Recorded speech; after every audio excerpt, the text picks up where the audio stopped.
Hi guys, how are you? So today we're going to be making snowflakes. So there are two snowflakes that I'm going to show you. At least one is obviously something that you're very familiar with, which is the traditional snowflake that you would fold the paper and just cut things out. And the other one is more of a 3D one. So I'm going to start with the 3D one. And for the 3D one, you need 6 pieces of either large computer paper or you would need 3. So if in the event that you're going to be using 3, you simply take your paper, you fold it in half. You would then cut that half, right? After you make sure that it is completely divided into 2 equal pieces. When you're doing snowflakes, you need the shape of a square. So this is left like a rectangle. So what you would do is then fold it and make sure that this is like folded right in the middle part. I'm gonna go ahead and show it like this because it's easier for me to do when I'm pressing on the table. And then you fold, let it touch, this tip needs to touch that end.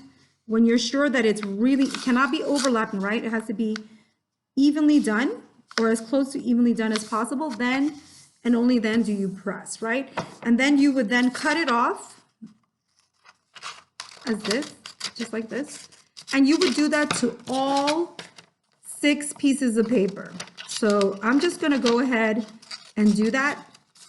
For the other piece that we are gonna do, and I'm sorry to mix it up, you would use the 1.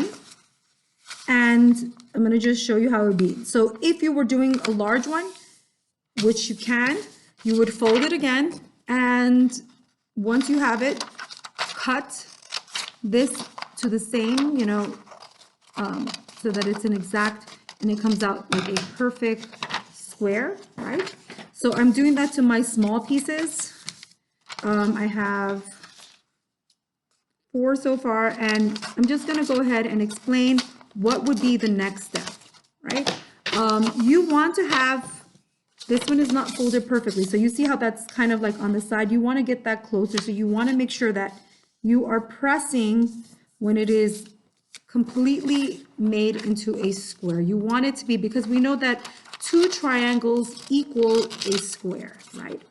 So I'm just going to go ahead and do that. And then the other things you're going to need for this project would be, obviously you need scissors because you see me working with scissors, but you would also need to have either a stapler or a piece of tape. Now, I prefer stapler because I think it's much faster. And with the computer paper, you could use a glue stick or you could use the tape because it's paper that's not thick. So because paper is not thick, it's easier to assemble it. However, if you decide to use construction paper, like the color paper, which is what I also do when I do this every holiday, I actually make mine in color, and in several colors, because it could almost, when you're assembling, it could look nice and colorful. All right, so you guys should already have 6. So let's count. 1, 2, 3, 4, 5, 6. Now the next step is that you get yours, just like if you were to do a regular snowflake, hit the tip with the other tip, make sure that you are folding it in half. Do that to all of the 6 pieces. Now I can eyeball it without needing to make any mark with an erase with a pencil. It's something that I just go and I am able to cut without having to do that. However, maybe for the first time that you're doing it, you will probably need either a ruler or a pencil to make some lines. Now, when we're looking at I'm not saying that this is a mistake you're going to make, but one of the mistakes that people make often is that when they're doing snowflakes, they start cutting on the ends and they go too far, right? So you need this part that's open. So you're folding it, right? This is the open part. You fold it like this. You try to get it as evenly as possible.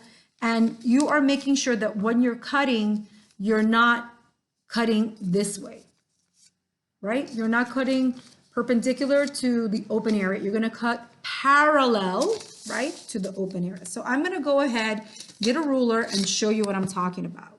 Okay, so this is the open area right here, right? So over here, you're cutting parallel. So I'm going to just do lines to guide me. So obviously I can't go all the way up because then that would mean that the paper would rip.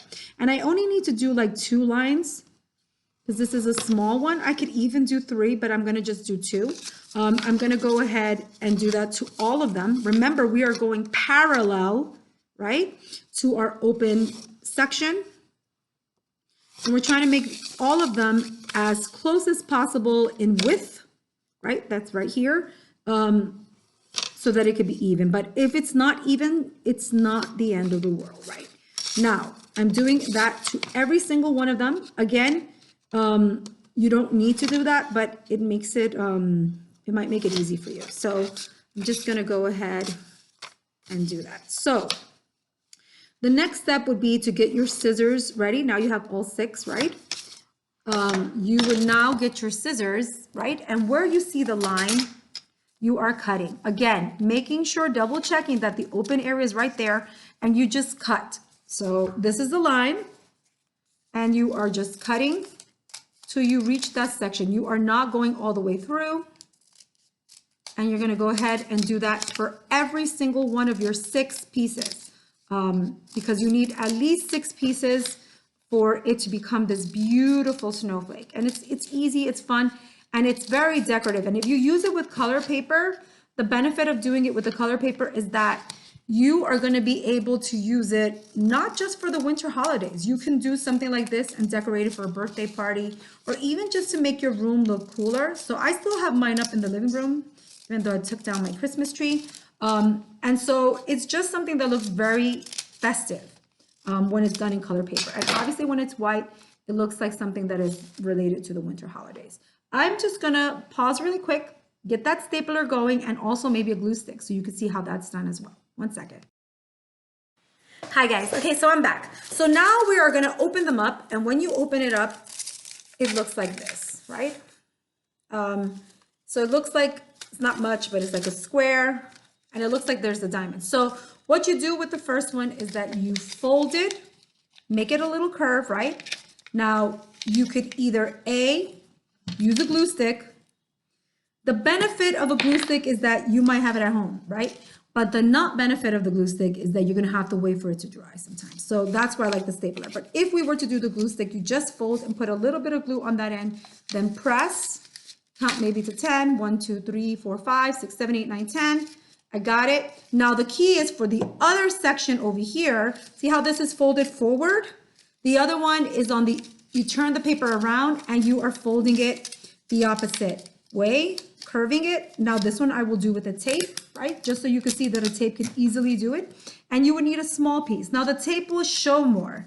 The stapler will too, but it's different. So I have that. So you notice how this is this way. And now we have the last one, which goes back to the direction of the original one. And I like the stapler. And like I said, because I do it with construction paper, which is thick, it's much better to do with a stapler, right? So now I have this piece, and then I'm going to go ahead and do the other ones. And I'm going to try to do it as quickly as possible so that we will not surpass the time frame. I'm going to go ahead and do the stapler because, like I said, much faster and I can move around. So basically you want to do all 6 pieces like this, right? And you're going to assemble them. And this is where I honestly think the stapler is a must. A tape would probably do it. Glue stick would be a little tricky, but it would definitely be a must. So I'm going to just pause while I go ahead and assemble these because so not to surpass the time. All right, give me a moment. Okay guys, I'm back. All right, so now I have all 6 pieces. 1, 2, 3, 4, 5, 6. Now here comes the fun part. Now you're gonna assemble it. Make sure you cover your glue stick. When you get these 2, right, you're gonna put them together like this. I like to get 3 at a time, but you could easily just get 2. And I have 3, right here. And then I get that tip, align them together, and not so far up, I just go ahead and staple. There you go. Now I get the other 3 and I do the exact same thing, right? And I align them and then I staple. Now I get the 2 pieces, join them, and staple. This part gets a little tricky, and staple. Oops. Okay, one big staple. There you go. So now, this is the other part that you have to make sure. You are now going to join this. So right now it looks a little floppy, it's great. But if you want to create a little bit more of it being like joined together, then, and that's optional, but I definitely recommend you do that for the construction one. You have to then put it together and then kind of tape it so that it holds. So I really want to see you guys try this. If for whatever reason you don't have any paper, I definitely want you to do a regular snowflake. Okay, so that's it for now. Have a good one. Bye.